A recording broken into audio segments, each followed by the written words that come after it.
Welcome to focus Anantha news. సాధారణ ఎన్నికల counting ప్రక్రియ సజావుగా నిర్వహించేందుకు అభ్యర్థులు, రాజకీయ పార్టీల ప్రతినిధులు సహకరించాలని అనంతపురం జిల్లా కలెక్టర్, జిల్లా ఎన్నికల అధికారి వినోద్ కుమార్ పేర్కొన్నారు.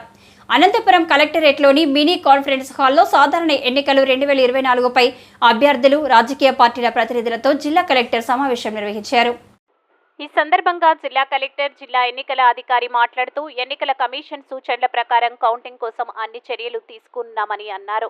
ఎన్నికల కౌంటింగ్ కోసం జేఎన్టీయూలో పార్లమెంటు నియోజకవర్గం, 8 అసెంబ్లీ నియోజకవర్గాలకు సంబంధించి కౌంటింగ్ కేంద్రాలను ఏర్పాటు చేయడం జరిగిందన్నారు. JNTU main building, ECE department building, administrative బిల్డింగ్లో కౌంటింగ్ చేపట్టడం జరుగుతుందన్నారు.